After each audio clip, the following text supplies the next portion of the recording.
Hello guys, welcome back to our YouTube channel Aneera academy. देखिए यहाँ पर बीपीएससी का जो पेपर होने वाला है टीआरई 3 में, उसमें बहुत बड़ी चीज़ें यहाँ पर बदलाव की गई हैं। एक है आपका डोमिसाइल को लेकर हर एक छात्र परेशान है कि डोमिसाइल लागू किया जाए, उसको लेकर बहुत बड़ी अपडेट आई है।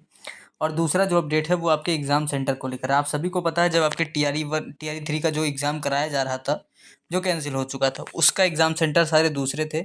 और अब जो एग्ज़ाम सेंटर नए निकल कर आए हैं, कहाँ कहाँ पर आपके पेपर होने हैं, किस दिन किसका पेपर होना है, 1 to 5 का पेपर किस दिन होना है, 6 to 8 का पेपर किस दिन होना है, 9-10 का पेपर किस दिन होगा, हर एक जानकारी देने वाला हूँ। और जो लोग डोमिसाइल को लेकर हैं, देखिए 2 चीज़ें चल रही हैं। डोमिसाइल की तो अपडेट आ ही चुकी है, लेकिन यहाँ पर छात्र जो हैं वो 2 गुटों में बँट गए हैं। एक है जो अदर स्टेट वाले, वो चाहते हैं डोमिसाइल ना लागू हो, और एक है बिहार वाले जो चाहते हैं डोमिसाइल लागू हो। लेकिन हुआ क्या है, चलिए ये देखिए। डोमिसाइल पर एकदम क्लियर अपडेट आ गई है, और एक जो है वो आपका एग्ज़ाम सेंटर लिस्ट है। चलिए मैं सारी चीज़ें दिखाता हूँ। ये आप स्क्रीन पर नोटिस देख रहे होंगे, यहाँ पर देख लीजिए, लिखा है सेवा में सिद्धार्थ सर, माननीय अपर मुख्य सचिव शिक्षा विभाग बिहार पटना। बीपीएससी टीआरई 3 में डोमिसाइल नीति को पुनः लागू करने के संबंध में ये नोटिस है। अब मैं आपको थोड़ा क्लियर करके दिखाता हूँ। देखिए यहाँ पर लिखा गया है, सविनय निवेदन है कि पूर्व अंकित करना है कि बिहार में तीसरे चरण यानी टीआरई 3 की बहाली चल रही है। आगामी माह में परीक्षा भी होने वाली है। पिछले टीआरई 1 और टीआरई 2 में अन्य राज्य के फर्जी, देखिए यहाँ पर ये भी बात को मेंशन कर दिया गया है कि डोमिसाइल लागू क्यों किया जाना चाहिए।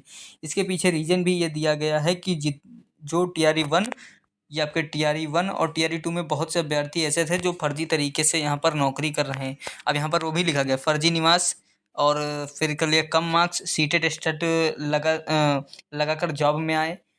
अभी उनको फिर से जांच करके बाहर निकाला जा रहा है। अन्य राज्य में भी रहने वाले ही स्थायी नीति लागू किया हुआ है, इसलिए अब आगे से कोई भी समस्या न बन सके, इसके लिए बिहार में पुनः डोमिसाइल नीति लागू करने, जिससे फर्जी लोग और जो आपके फर्जी निवास बनाकर आते हैं, या फिर आपके सीटेड स्टेट में आप देख रहे होंगे हर एक ज़िले से नोटिस आ रही है, फिर चाहे कटिहार हो, बाकी सारे ज़िले हैं, हर एक ज़िले से यहाँ पर नोटिस आ रही है।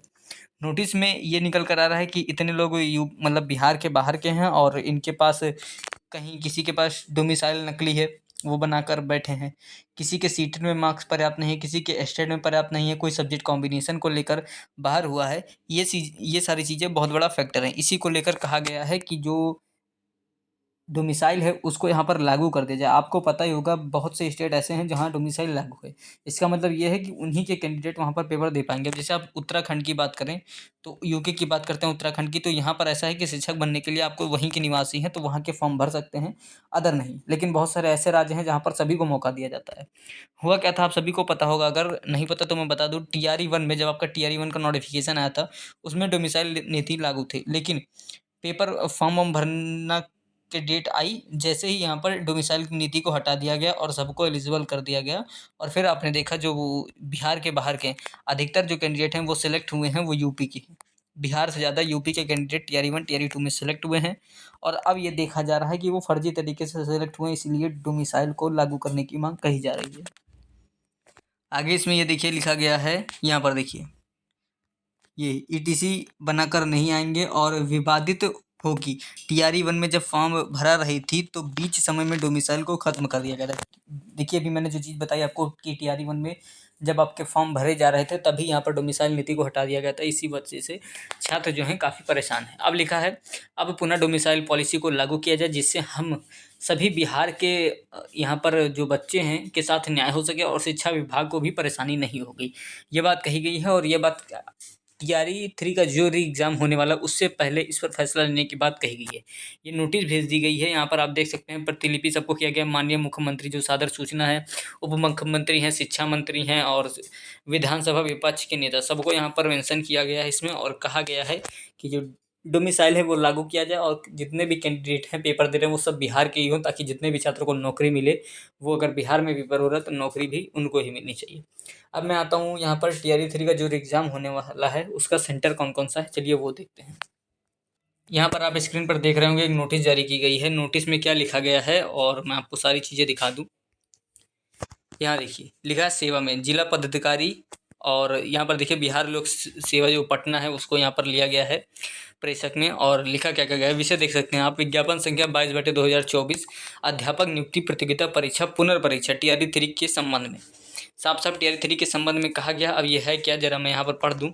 लिखा है उपयुक्त विषयक संदर्भ में दिशा निर्देश अनुसार कहना है कि विज्ञापन संख्या 22/2024 यानी टीआर 3 प्रतियोगिता पुनर्परीक्षा टीआर 3 का आयोजन जो दिनांक 19 से लेकर 22 डेट मेंशन है। इसका मतलब आप 100% मान के चलिएगा परीक्षा आपकी इन्हीं 4 डेट पर होने वाली है। आप एकदम कंफर्म मान के चलिए।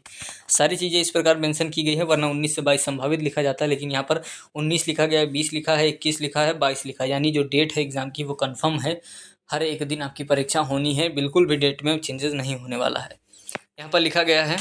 उसके बाद देखिए, कोई एकल पाली में परीक्षा संभावित है सामान्य प्रशासन विभाग पर बिहार जिला स्तर संबंधित पदाधिकारी आयोग द्वारा आयोजित की जाने वाली परीक्षाओं के संबंध में नियुक्त है। और साथ ही लगभग 3 लाख 3.5 लाख उम्मीदवार जो हैं पेपर देने वाले हैं परीक्षाओं के संबंध में। यहाँ पर मेन जो है मैं आपको ऊपर दिखा दूँ, देखिए लिखा गया है जिला पदाधिकारी पटना, भोजपुर, बक्सर, रोहतास, नालंदा, गया, नवादा, जहानाबाद, औरंगाबाद, मुंगेर और यहाँ पर लखीसराय, और मैं बता दूँ आपको यहाँ पर बेगूसराय, खगड़िया, बांका, भागलपुर, सहरसा, कटिहार, पूर्णिया, दरभंगा, मुजफ्फरपुर और समस्तीपुर। और देखते हैं उसके बाद, हाँ, सीतामढ़ी, वैशाली, पूर्वी चंपारण, पश्चिमी चंपारण, सारण, सिवान और गोपालगंज, इतने जिलों को यहाँ पर सेंटर बना दिया गया। आप स्क्रीनशॉट ले सकते हैं, मैं थोड़ी देर के लिए हटा दूँ, स्क्रीनशॉट आप लोग ले लीजिए। यहाँ पर सेंटर बनाए गए हैं, यहाँ पर आपकी परीक्षा होने वाली है। और फिर देख लीजिए, क्योंकि जो पुराना था वो चीज़ें उसमें थोड़ी बदल गई हैं। अब परीक्षा आपकी इन इन जिलों में कराई जानी है। तो डोमिसाइल नीति को लेकर वो नोटिस भेजी गई है, नोटिस का जवाब आपको 1-2 दिन में मिल ही जाएगा। और जैसे ही कोई अपडेट आएगी मैं आपको तुरंत सूचित करूँगा, तो आप सब्सक्राइब ज़रूर करके रखिएगा, ताकि जैसे ही डोमिसाइल नीति लागू होती है या नहीं, देखिए नोटिस तो भेज दी गई है, और जो नोटिस का जवाब मांगा गया है वो भी आपका एग्ज़ाम से पहले ही मांगा गया है, क्योंकि एग्ज़ाम हो जाने के बाद तो कोई मतलब है नहीं। फिर टीआरई 4 आएगा तो काफ़ी समय लगना है वो सारी चीज़ों में। तो मेन है टीआरई 3 का जो एग्ज़ाम होना है उसमें डोमिसाइल अगर नीति लागू हो जाती है तो कंपटीशन तो ना के बराबर हो जाएगा, और लगभग हर दूसरा विद्यार्थी जो है पास हो जाएगा, मुझे ये लग रहा है। लेकिन देखते हैं क्या होता है। फिलहाल जो एग्ज़ाम सेंटर लिस्ट है वो मैंने दिखा दी, बाकी जो अपडेट आएगी मैं आपको प्रोवाइड करूँगा। चलिए मिलता हूँ नेक्स्ट वीडियो में।